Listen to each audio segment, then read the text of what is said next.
Good afternoon, everyone. Uh, Thank you for attending our first webinar in our Planners webinar series.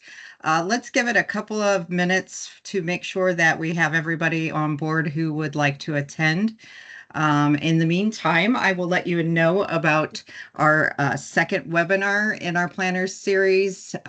It will be a more detailed discussion on ordinances and permitting. And just as a little background, the purpose of our planning webinar series is to focus on solar energy development in our rural areas. This and others in the series will cover the basics and challenges of large-scale solar development in our rural communities. So we will remind you of that again at the end of the webinar today. And we will, like I said, just give it another minute or so to get started to make sure everybody's on board.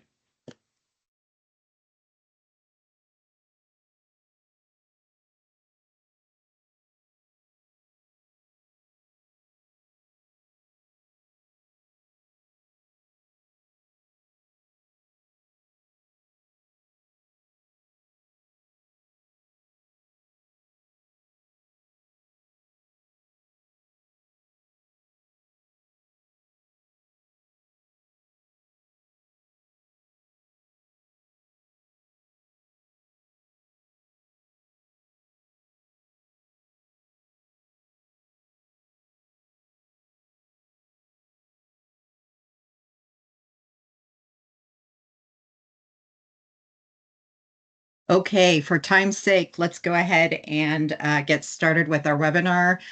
We will be using the chat function to collect all questions. And again, all questions will be held to the end. We will leave about 10 to 15 minutes for those questions to be answered. But again, welcome. My name is Lisa Dan. I am the Midwest Outreach Director with the Center for Energy Education. I am actually located in Northern Indiana, and glad you could join us today. So I would like to start out by introducing our speaker for today. It is Connie Neininger. Connie will be talking to us today about planning and zoning. She is the National Policy Advisor with the Center for Infrastructure and Economic Development. She assists local leaders in developing sound renewable energy policies. The center provides fact-based information on large-scale renewable energy developments that help county officials stay centered on their core community identities while enabling sustainable long-term economic growth that benefits their residents and businesses. So I will give it over to Connie at this time. Thank you so much. Okay, thank you, Lisa. Give me a thumbs up if you can hear me, Lisa. Yes. Okay, well, good. Thank you. And first of all, I appreciate the time being here. Just to forewarn everyone, we do have some pretty serious storms coming through our area right now with hail. So I am keeping my fingers crossed that I don't lose my electricity or my internet. So if we do, we will try to connect back in using other alternatives. So just so you know. So again, today I'm here to talk about the basics of planning and zoning around solar energy. I am not a planner, but what I want to share with you are the experiences that I have learned from my own home county here in Indiana and from other counties that I have worked with across the whole state. And so I'm not here to tell anyone what they should do. I'm here to give you a range of reasonable, and I'm going to start out by talking why we're seeing some of this renewable energy development in the area. And then I'll get into the actual zoning, some guidelines that I have learned as I've spent my time in renewable energy almost over 10 years now. So, so why are we seeing um, an increase in renewable energy at this point in time? Well, the demand is really based on our energy demand. We have a growing energy demand, and that's going to exceed our supply here before it does already some, but it will exceed it even more as we go forward. And also, everybody has to look at the cost of energy, and I'll show you a little bit more about that. The ability to access the electrical grid. Indiana is in a really good spot here, and so that's attracting a lot of this attention. Some of the federal and state policies, and then the goal to decrease our dependence on foreign oils. In addition, from the economic development perspective, we have major corporations asking for renewable energy, especially if they're coming from outside of our country. They demand renewable if they are going to locate in this area. So when we talk about our energy demand, this is a slide on the US rising energy demand. And you can see the red line is the per capita energy consumption, starting way back in 1950. And then in about 2023, 24, they're projecting out for the next 20 or so years. The blue line is our total energy consumption. And then, of course, the green line shows the actual renewable energy. And as you can see, beyond the projected numbers, our demand far exceeds the supply that we have. So when we talk about cost competitiveness, this shows the levelized cost of energy, the different types of energy. And if you look back in 2009, at that time, wind and solar were the most expensive forms of energy production. But since that time, that has flipped. We now see nuclear, gas, and even coal being among the highest as far as cost goes.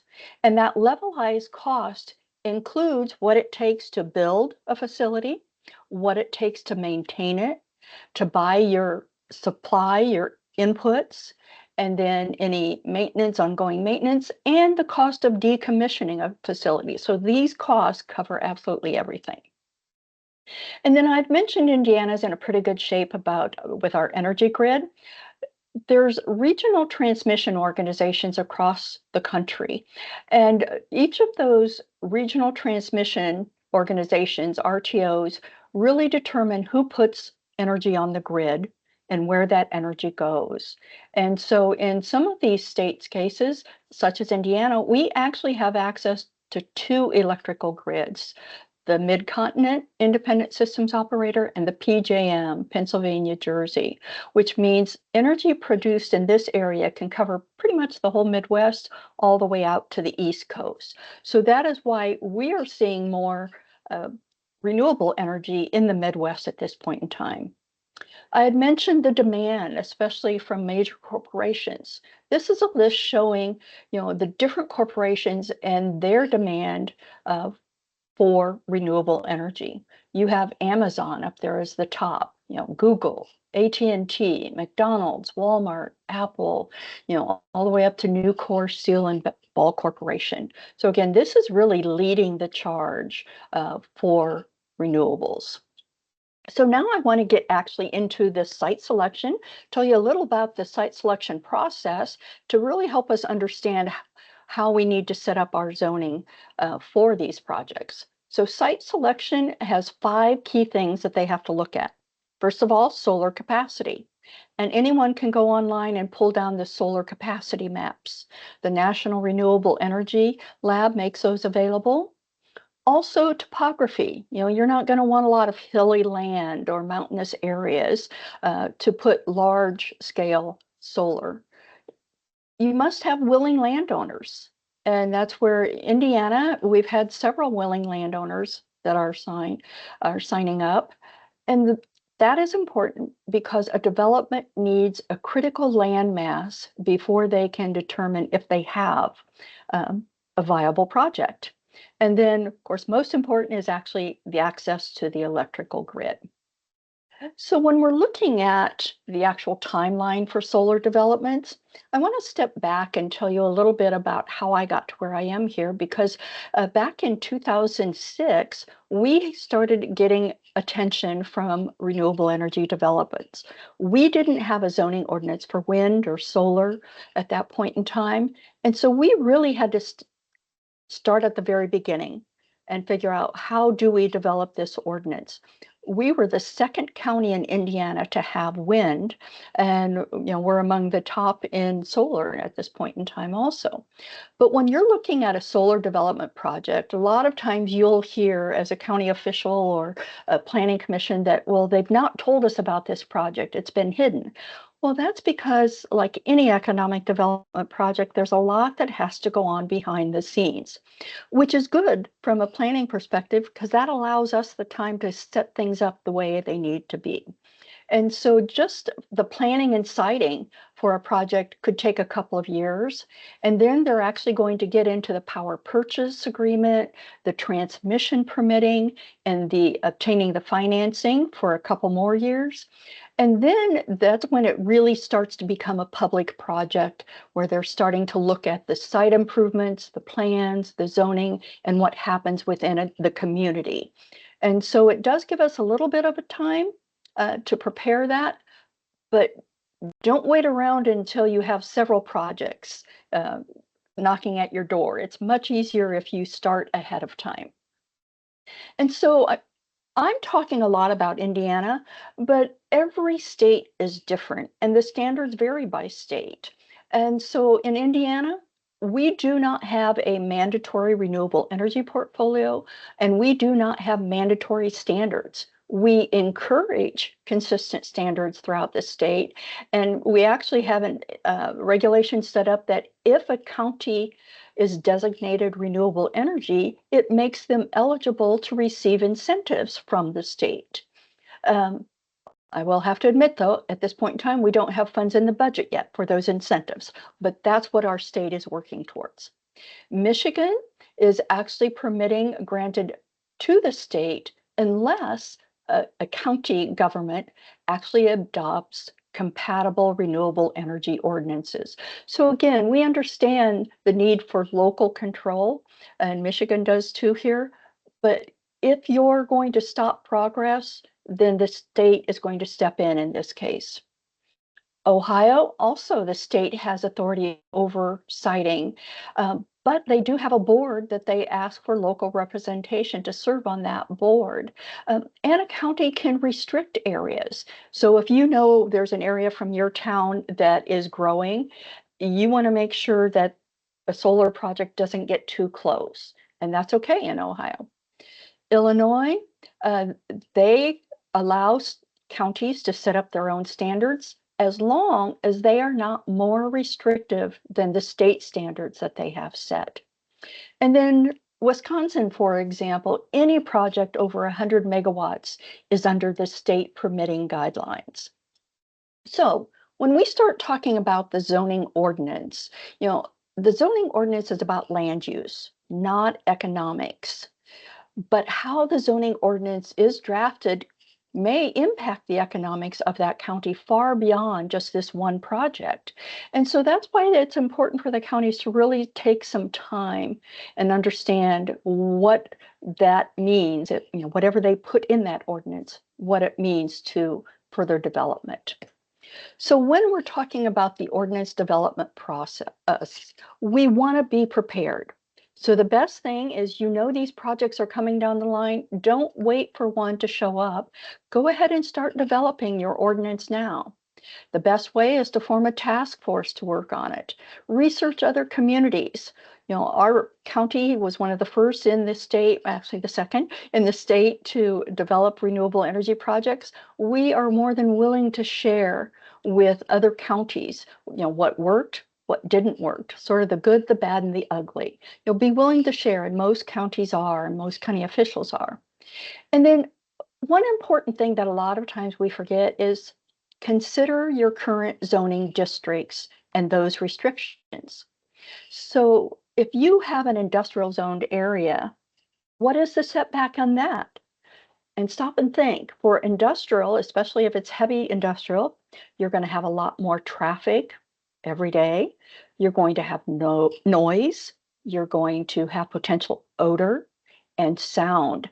And so what are the setbacks you're placing on those zoning districts? And how does a solar project really differ when after it's constructed, there won't be much traffic. There won't be much noise except from the inverter that is generally hidden inside the project. You don't have any air emissions, any dust, except for the normal dust from the ag land. And so it's important to look at what you currently have in your zoning districts. And then I encourage communities to prepare a draft ordinance and seek community input. When we started writing our first wind ordinance, we took the time to hold multiple community meetings where we went through that ordinance line by line. And we did a lot of education too. We felt it was the county's responsibility to help educate the general public. Do we want these types of projects in our community? Well, let us share what we have learned. And by doing that, no one felt like they were left out. You know, their voices were heard. We took some of their input, some we didn't. But most of all, it kept the community involved. So I really encourage communities to, once you have a draft, maybe if it's just the first page, call a community meeting and say, this is what we're doing. What do you think? And then remember that a zoning ordinance is not a static document. It can be changed. Once you have it set up, you can realize that, oh, wait a minute, maybe that setback needs to be a little bit different. And so don't hesitate, taking the time to amend the ordinance as you see the needs arise. Some very important points that I like to remember, and I remind a lot of county officials about, is we do have to consider landowner rights on both sides, on those who do not want solar and those who do want solar. And so it's important to think about both sides, the property value aspect, the business aspect of a farm family who needs that income from the solar leases. And the other important thing with these projects is that critical mass is needed to make a project viable. And it is the landowner's choice whether or not they want to sign a solar lease. It's not being pushed on them as far as eminent domain. If enough landowners don't sign, there is no project. And so those are important things to remember. So then as we start getting into the actual meat of the zoning ordinance, there's different types of use standards that apply. For zoning, there are some communities who say we are going to allow solar in any ag zone district, and it's permitted no matter where it's zoned agriculture. Some will say, well, yes, we'll allow solar in permitted sections, but they have to ask for a special use. So they have to go through an extra step.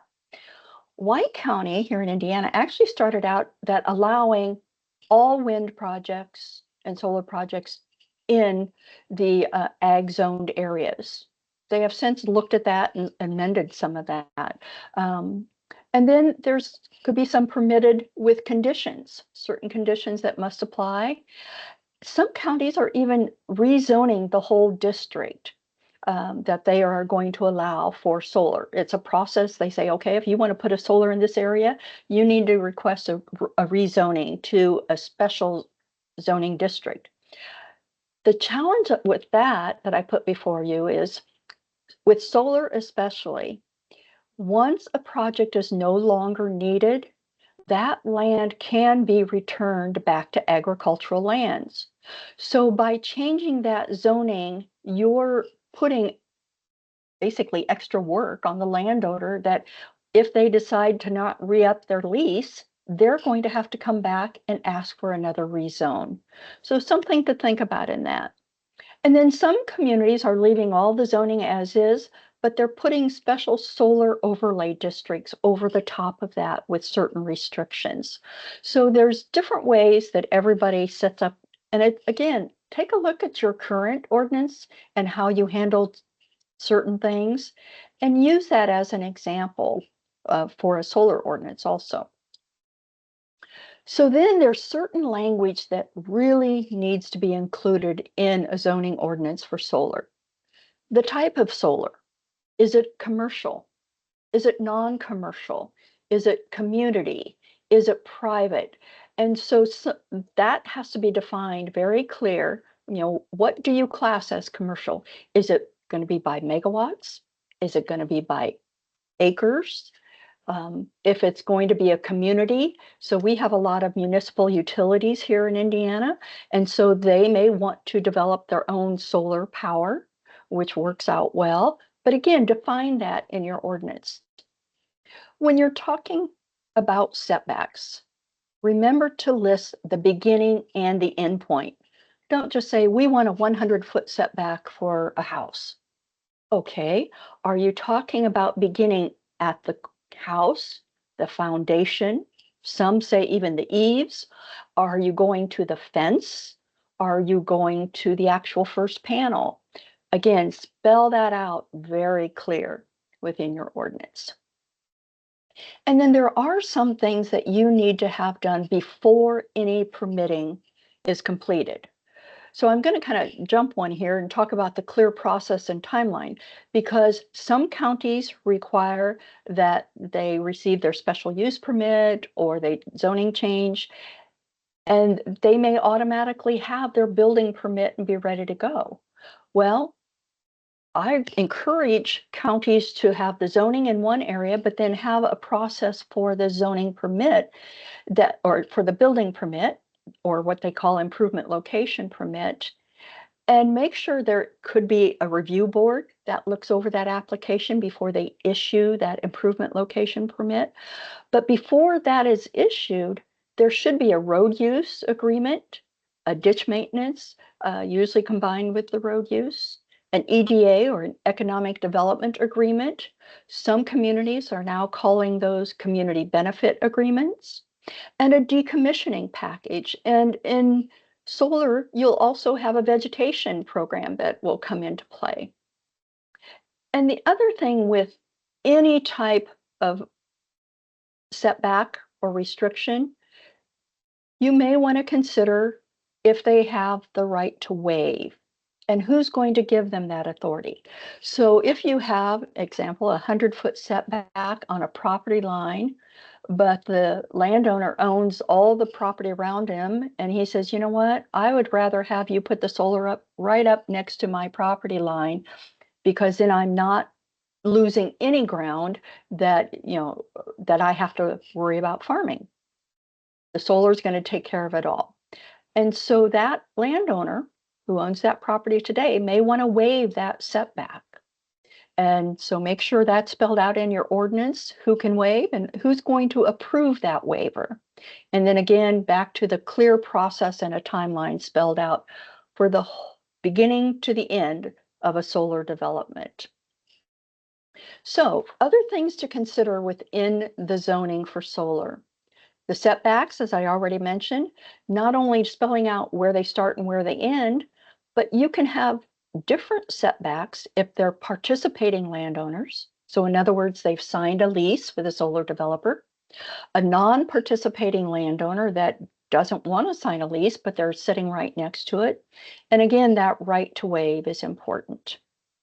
Screening is very important in solar projects.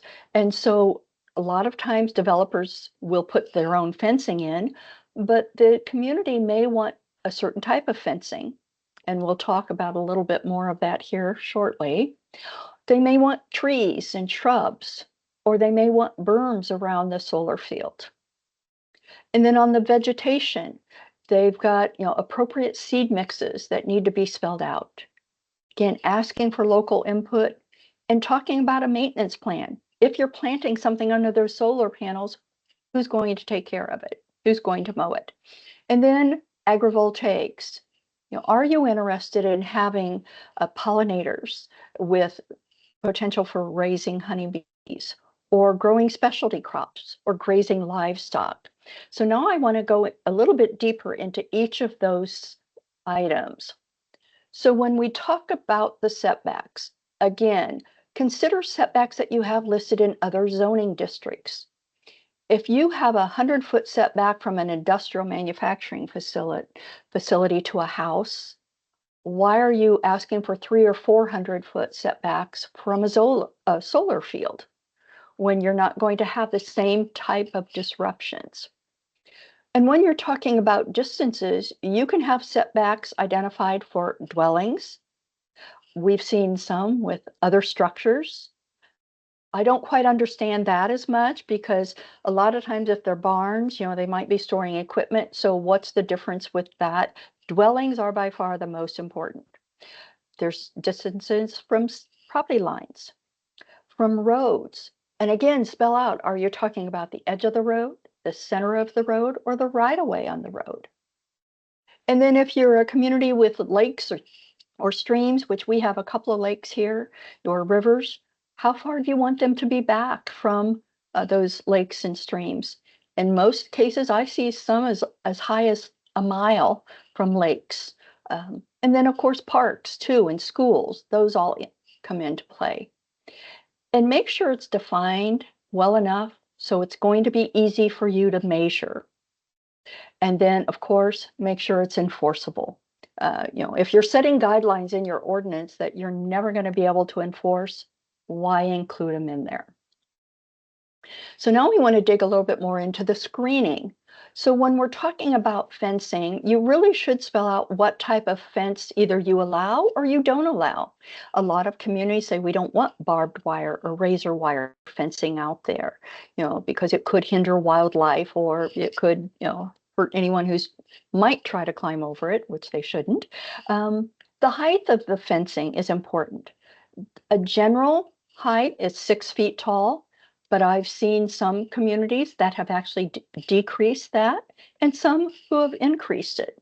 Again, that's your personal preference and with input from the neighbors and the community. The species of trees. I have noticed some zoning ordinances where they spell out you have to plant this type of tree or this type of shrub. Well, I caution against that because not every piece of land is the same as far as the soils. Yes, you do want native trees, and you want to make sure there's no invasive species that are being planted in the area, but don't spell it out so defined that you're limiting what could be planted in those areas. And that's where a vegetation plan is going to come into play, where I'll explain that in just a bit. I really caution against using berms because what are you doing when you're building a berm all around a solar field? You're hindering water. And so it could cause more flooding in areas. And so that's very important to watch that drainage if you're considering berms. And then again, ask for landowner input. Maybe there's a landowner that says, you know what, you don't have to put shrubs on my side of the property because I don't mind looking at the solar field. Again, allow for that waiver if they choose. So when we're talking about vegetation, this is probably one of the most important areas to ask for landowner input. Involve your local soil specialist because they're going to know what is going to grow best in every section, every tract of land, because not every tract of land has the same soil types. Some may be a sandy loam, some may be a more clay loam, and you may need to plant different vegetation in that area.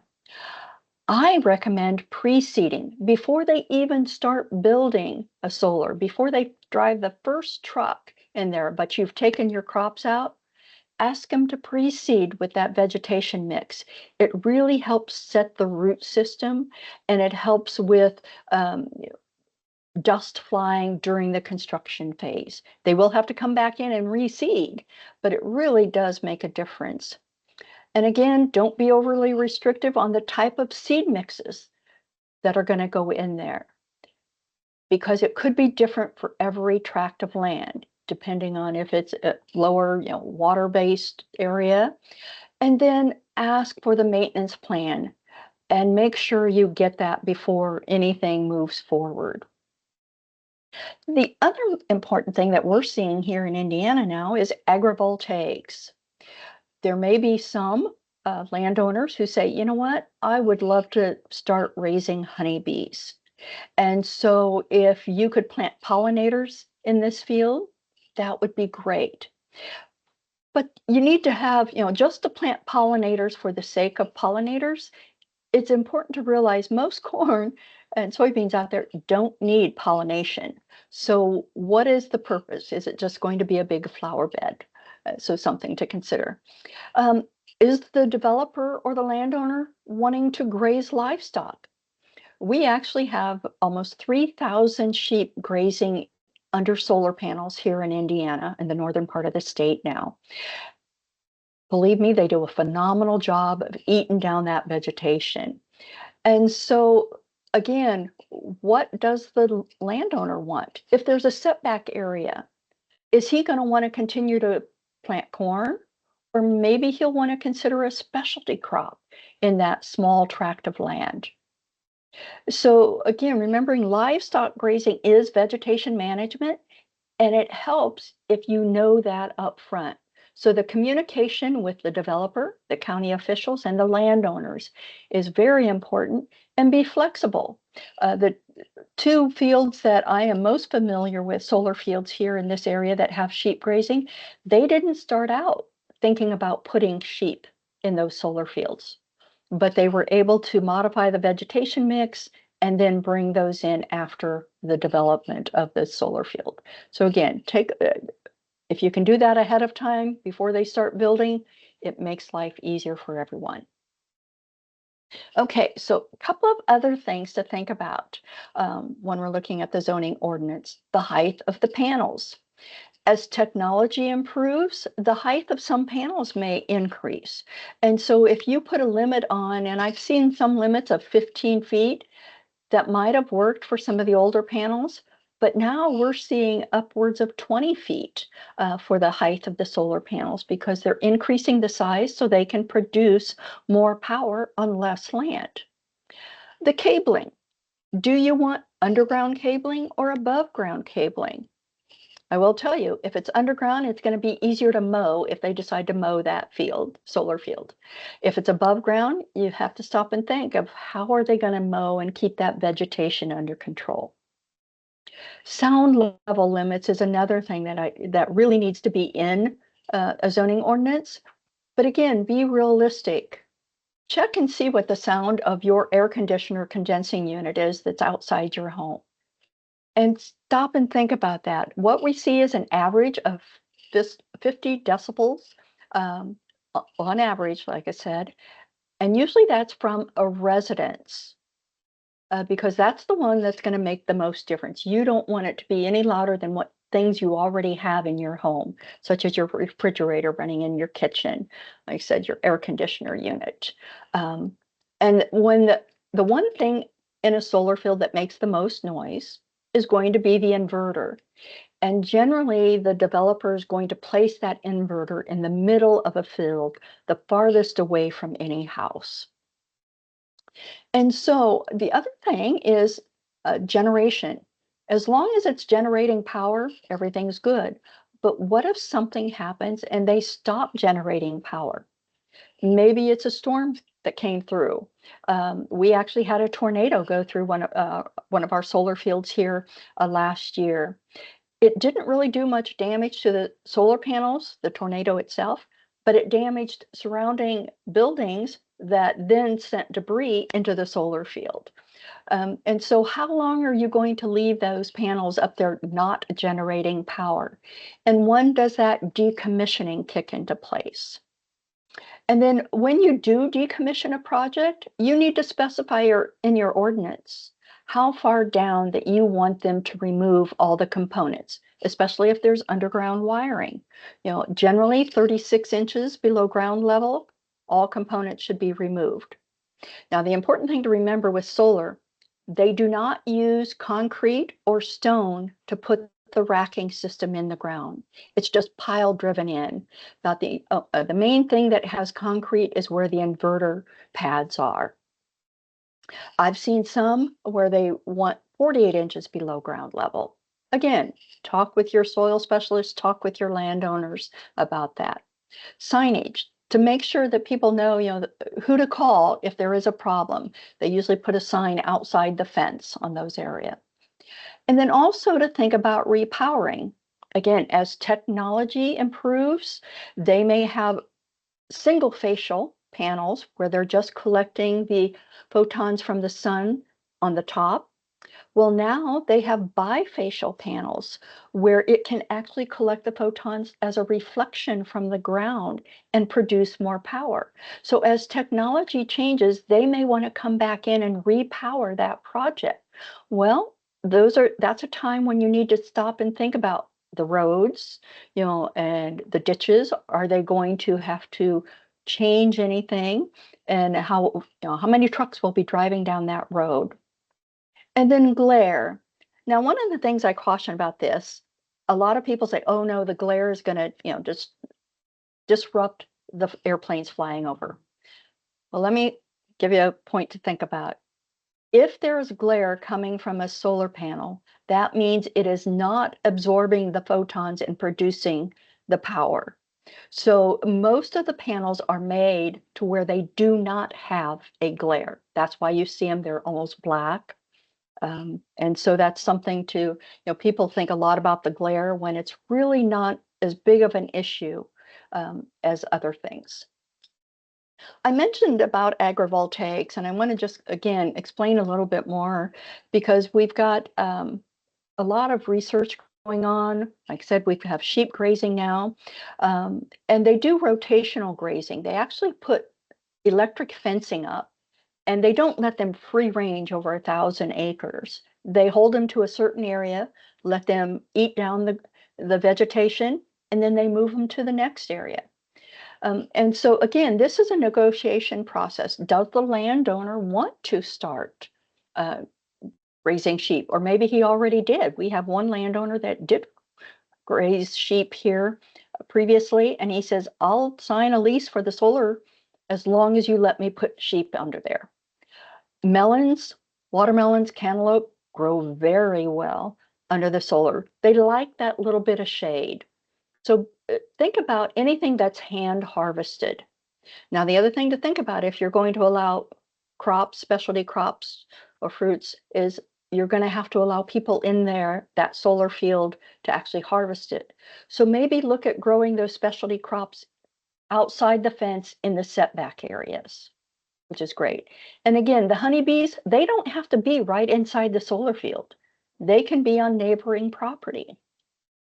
So again, think of the co-cropping opportunities that can happen with agrivoltaics. There are some things that you have to negotiate outside of the ordinance. You shouldn't spell it out in the ordinance. The assets to be removed. Some people say, you know what, I want you to leave those roads out in that field for me, or I want you to leave that concrete pad from the inverter, or if there's electrical lines. So again, that's a discussion with landowners, and that can be in the landowner leases in addition to the economic development agreement. The specifics of the actual agreements that are signed between the developer and the county should not be spelled out in the zoning ordinance, such as the economic development agreement. I tell communities that's your negotiating tool. Determine, okay, how much do you want them to pay you up front as an economic development payment? The same thing with the road use. Road use and ditch maintenance, the developer should issue a bond that says if we destroy these roads, we are responsible for taking them back to the original condition, if not better, and give you that money in some sort of financial assurance. It could be a bond, it could be a letter of credit that you have measured all the roads, you know how many roads they're going to cover, and you have enough money sitting in your county coffers to pay if that developer walks away and doesn't improve the roads. And the same thing with the decommissioning agreement. You want to get an estimate of what is it going to cost to remove every component of this project. And the developer needs to issue that financial assurance before you issue any type of building permit or improvement location permit. Again, you don't want to spell out those details in the zoning ordinance. Those are all tools that can be negotiated outside of that document, because then you can get the best deal. And so any detailed financial matters should not be spelled out, such as how much of a bond you want, because maybe the cost is going to be different. Maybe you don't have that cost yet. Make that a requirement in that agreement to be completed and executed before any permit. And then there are differences between pilots, payment in lieu of taxes, and economic development payments. So in most cases, an economic development payment or a community benefit agreement payment is flexible dollars. The county and the community can determine how those dollars are spent. A payment in lieu of taxes must be spent the same way your real estate taxes are spent. And so that's important. Now, you can actually have both of these requirements in that economic development agreement.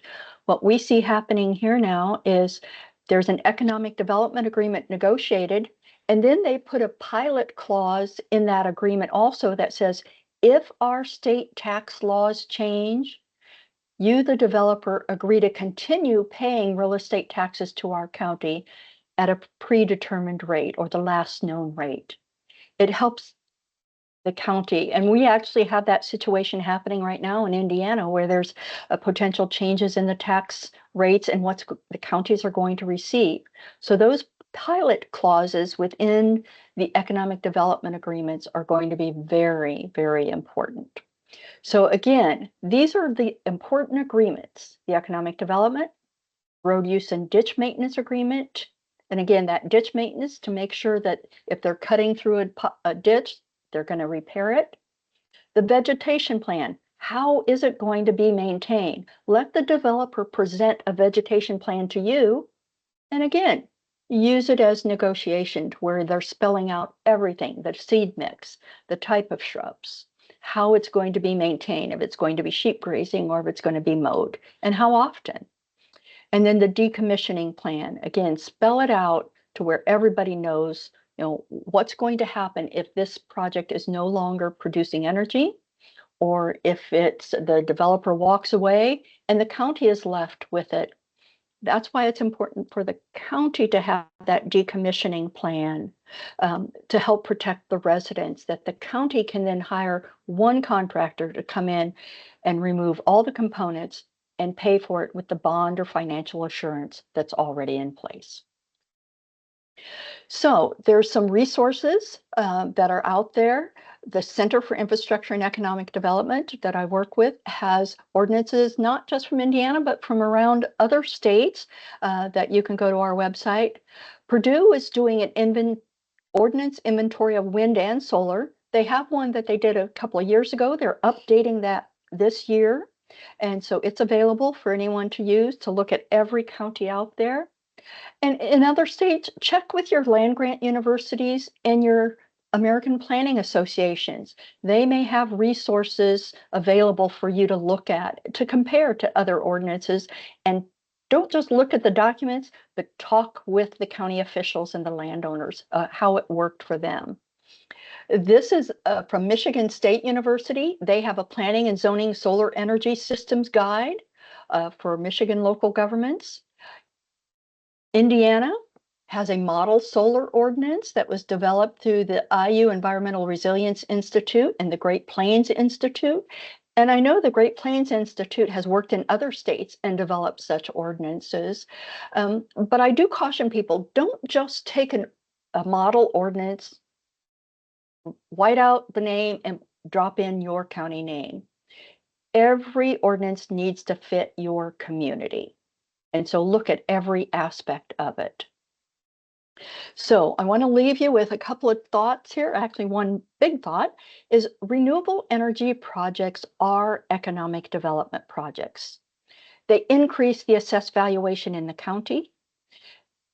They help make infrastructure improvements. For example, in our community, we have over 100 miles of renewed heavy haul county roads that happened at no cost to the county because the renewable energy developers paid for it. And we're not talking about a lot of jobs in renewable energy projects, but jobs, the real important part of jobs is the income. We're increasing the income of our residents. And that's where the lease payments come in to help increase the income for our residents. And so that's why we look at these projects as economic development projects. And they need the time and attention of all of the county officials to make them work for their community. So at that, I am finished with the main presentation. And so we will check to see if there's any questions before I put up the final note for everyone. So Lisa, do you have any questions out there that we can help answer today? Okay, well, I have been watching the chat here, and just a thank you for sharing your insight with us today and your experience. Is it helpful for communities to address future solar and other RE developments as part of the community's long-range comprehensive planning, visioning, in addition to defining land use standards in the development ordinance? This is from James Kelly with Appalachian State University.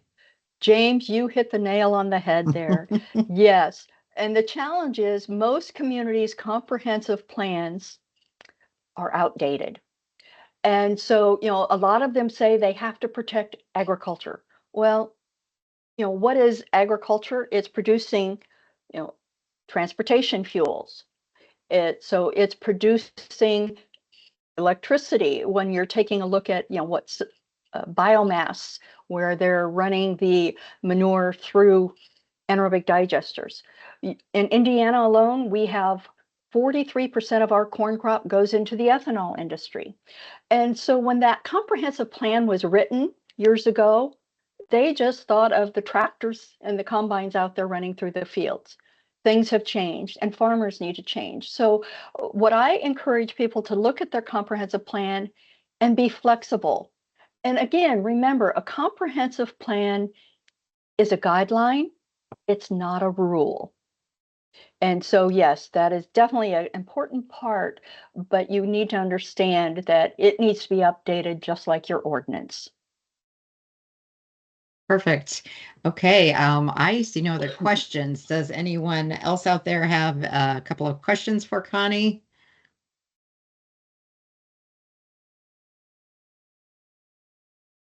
We'll kind of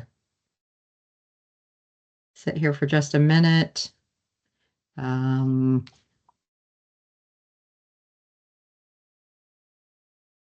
Okay. I don't see anything in the chat as far as additional questions. Connie, you must have really covered it and covered it well this afternoon. Well, Oh, again, wait. Hang on one please, second. please take a copy of my cell phone and email there. So if you do think of questions after the fact too, please let me know. Sure. So I do have a question from Lisa Oliver in the Center for Energy Education office. What generational differences of citizenry have you encountered in regards to acceptance or non-acceptance of solar installations? Baby boomers versus Gen Z. Oh, that's a tough question, Lisa, but the quick and dirty answer is it's across the board. And that's challenging because yes, you have longtime farmers that are all over renewable energy. They said this is what needs to happen. This is the new technology that we need to embrace. Stop and look at the combines today and the tractors when they climb in. They're autonomous, and so it's computer technology. And then you see the baby boomers that are saying, "Oh no, we can't give up our farm," and that's okay if they don't want to.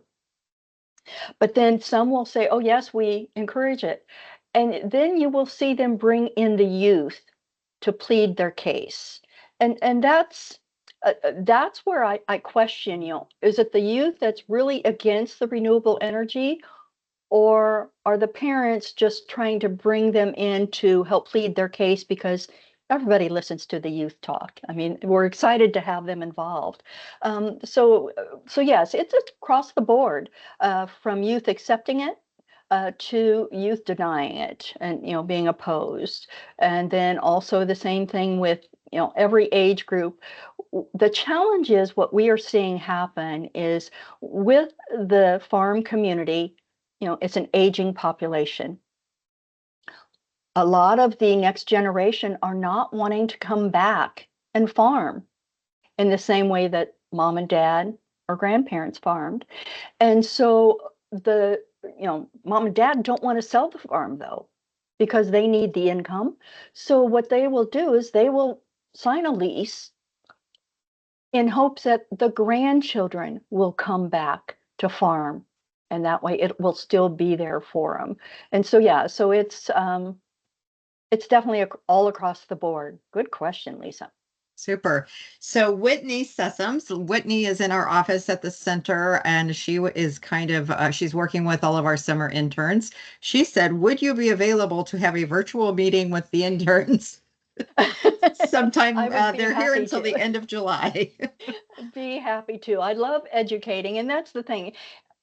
Even county officials, they need to make informed decisions. And to do that, we need to share as much factual information with county officials and with the general public, because you can't believe everything you read on the internet. Right. Okay, we do have a couple more here. Eric Nance, what kind of benefit are the citizens seeing as far as their power bills are concerned? What benefits are we seeing? Well, that's a tough one, and that's one that I really come down on the developers, because a lot of times their marketing materials say, "Oh, we're going to lower your cost." There is no guarantee that utility rate costs will drop. Why? Because we have aging infrastructure that needs to be upgraded. And so that in itself, the cost to upgrade all that infrastructure is going to add to our rates, even without renewable energy. Now, what could happen is if you have a state that actually has a mandatory renewable energy portfolio where the utility companies are required to actually use more renewable energy, then you might see some differences. Indiana was a very strong coal generation plant or state, sorry, in the past. And so we have old infrastructure that's updating. We're not seeing any changes. So I caution, it's not going to automatically delete or decrease and we'd love it if it delete our utility costs, but it's not going to decrease your utility costs. Whoops, Lisa, you're muted. Thank you. Sorry about that.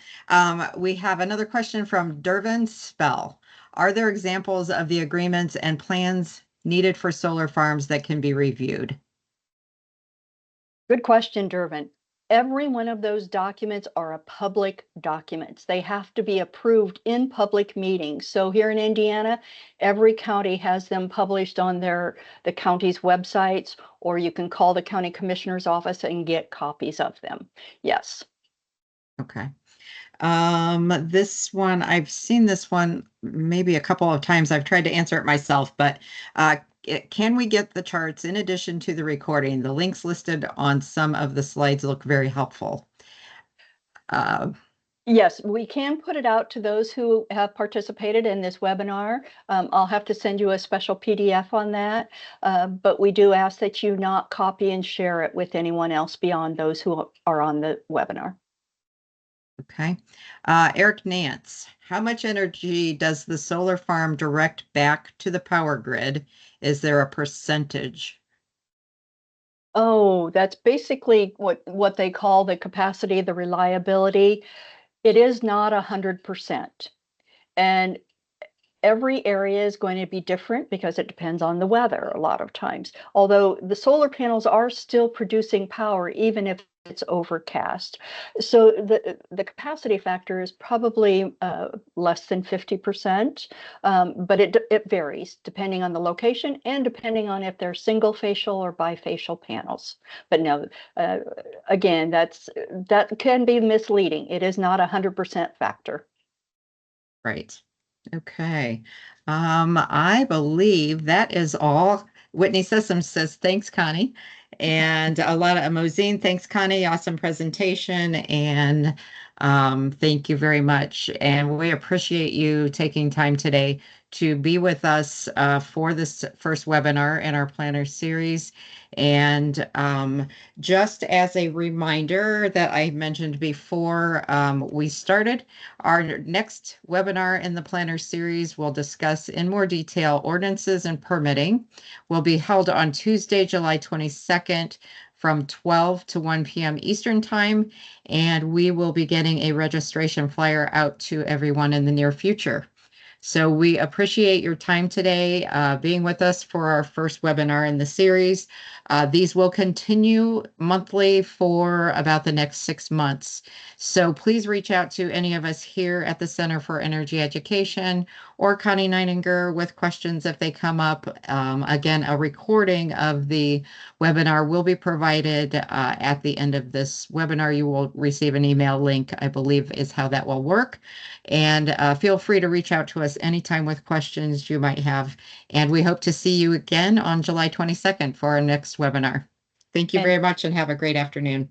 everyone have a happy 4th of July. Yes.